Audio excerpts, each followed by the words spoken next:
So join us. See what shenanigans we get into next. Who knows, maybe somewhere along the way, you'll find your favorite winemaker. Either Fiddlesticks Vineyard was just showing off, or Santa Barbara County is about to slap us in the face with some eye candy. Love tagging along with Brandon and John from Dragonette, but the light's starting to fade and it's time to get moving. Fiddlesticks sits out on the west side in Santa Rita Hills just east of Lompoc. From there we grab our car in Buellton and head into Ballard Canyon, tucked in between Buellton, Solvang, and Los Olivos. This is where Stolpman Vineyard lives and breathes. Today we're meeting Pete Stolpman in the vines for a little peek at how his family's been growing grapes for more than 35 years. Ricky and Pete are old friends, so we're invited to stick around and have dinner with the fam. Man, this is about to be a great afternoon. I mean, he said to meet him at the Mother Vine. I see his car. Where's this Mother Vine I've been hearing about? Oh, it's right up here, right up here. It's crazy, and it's grown. I mean, But I see a lot of vines. I don't see one. Ricky! there he is. Hey. This is the Mother Vine. Wait a minute, that's one vine? She One. grew. It's up to 1,350 heads. Wow.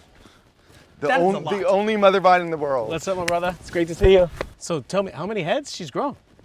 Yeah, we're up to 1,350 heads, all connected Wow. to the original cutting.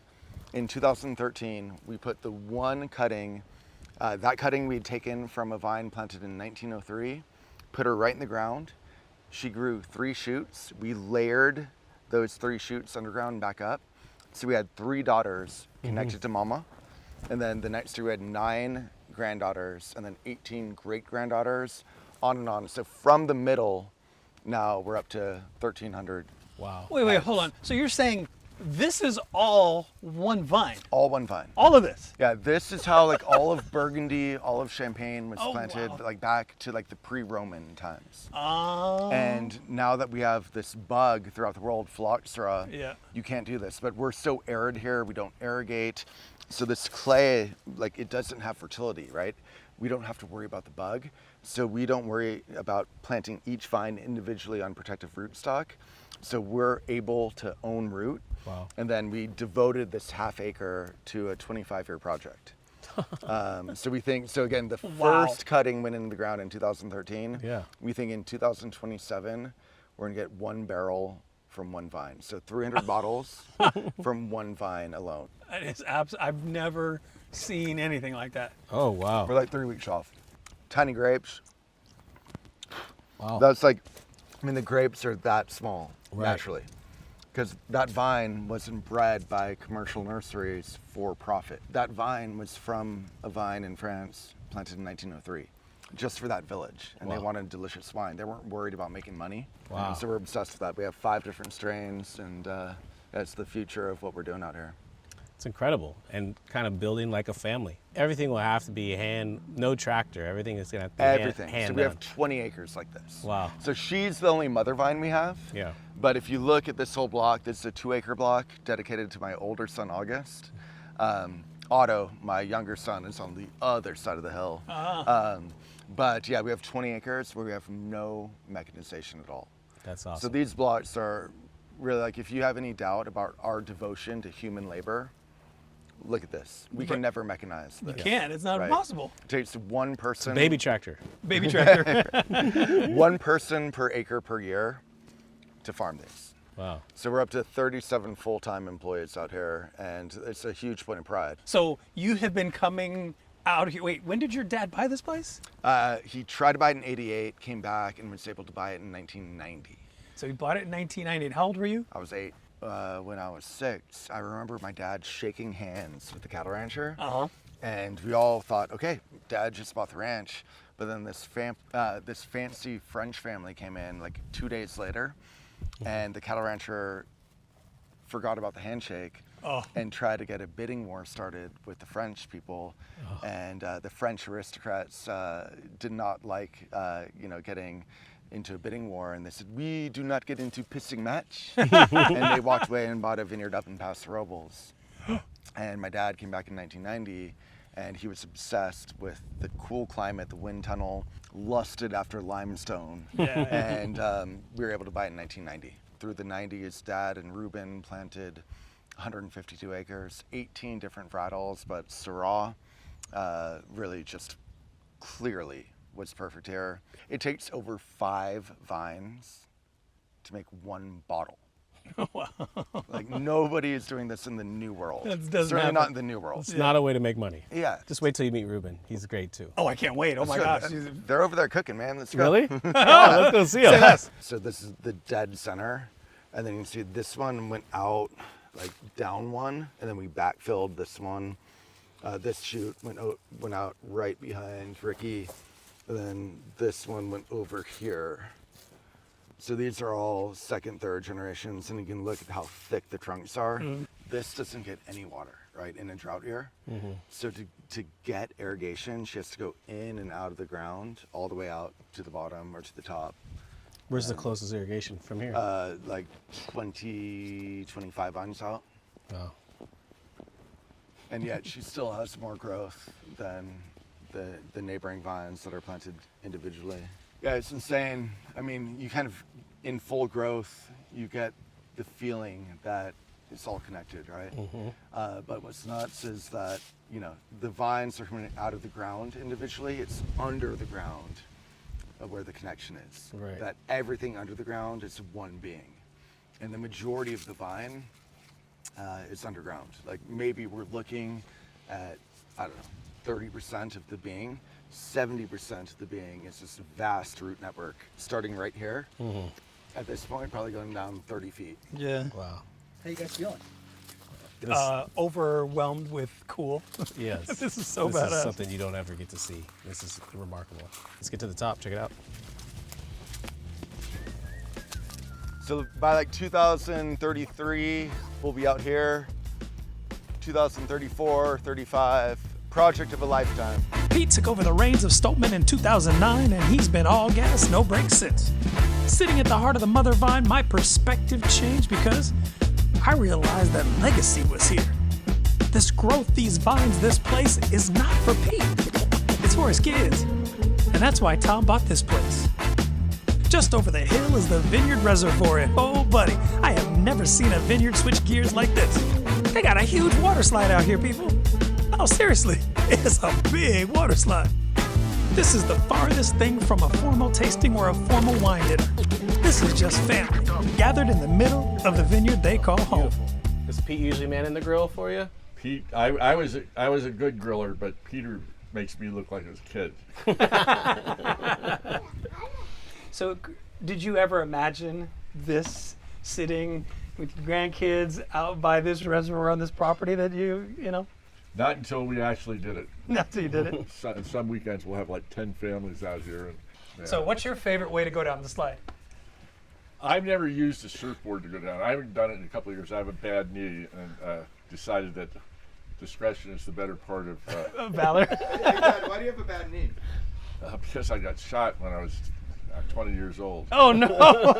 At Large, the prime rib restaurant, this guy held me up. I was in the parking lot, and the gun went off and went right above my knee and went through the femur and lodged in the back of the other side of the knee joint. I had no idea you were a true OG. Yes. He made some prime rib out of your knee, didn't he? Yeah. I really want to hear more about this inspiration. Los Angeles, lawyer, and you decided, I want some land. We were in the Napa Valley. We used to go to the Napa Valley wine auction every year, and one morning she announced that we should have an investment we can enjoy. And we talked about it and decided we could look for vineyard property. Through a columnist in the paper, a wine columnist, I learned about limestone soils. And limestone is the basis of the soils in Champagne, the Loire Valley, and Burgundy. So I decided I wouldn't settle for anything but limestone soils. And so we found this property. It took me 2 years to buy it, but in 1990 we finally made sense to the then owners, and we now have about 185 acres under vine and about 4 acres of olive trees. That is amazing. What is your favorite part about having all of this? My favorite part is having Pete come into the company and do such an outstanding job. To me, that I'm a proud papa. Proud papa. Yeah, I like that. Here's to being a proud papa, since we are all fathers. I'll drink to that. Would have been some speed bumps and some glory rocket ship rides about this experience and the property and Stolpman Estate. The only real speed bump was the financial downturn in 2008 and 2009. We lost money for 21 straight years because we were constantly expanding vineyards or the winery. I had to sell off all of my retirement accounts in order to keep this place going. That's how desperate we were. Oh, wow. And of course, Pete came in April of 2009 and getting wine out the door, which helped us to start to recover. Pretty much of a good ride, except for that one couple of years that were killing us. Okay. You couldn't have planted all this by yourself. Oh, no. I just paid for it. You just No, we're fortunate that we've had Jeff and his company, and then Ruben, who's been with us since 1988. And so it's been a great team. That's an incredible partnership. Yeah. Almost 40 years together. Yeah, he was younger then. And Ruben's wife, Lupe, is actually the foreperson out here in the vineyards. We have a crew of 37 wine growers. Work year-round full-time. So we're not bringing crews in. So an incredible partnership since 1988? Yeah, no, Ruben is now known as one of the 10 best. Hey, Dad, can I grab the meat? Yeah, take it. All right. Yeah, Ruben is so well known in the wine industry that he's regarded as one of the top 10 viticulturists or grape growers, as he calls it, wine growers in the world. Ruben, come on and join us. I'm bragging on you, dude. Typical barbecue day out here at the Reservoir. Starts with ribeye cap, and that's finger food, right? And then we take the ribeye heart, chop it up, and make tacos. And then after a couple more hours, the kids have been going up and down the slide, the zip line, and then it's cheeseburgers for another hour or two. Yeah, I love it. What's up, buddy? How are you? Good to see you. So lucky to have you. Thank you for being here. Come on, grab a seat.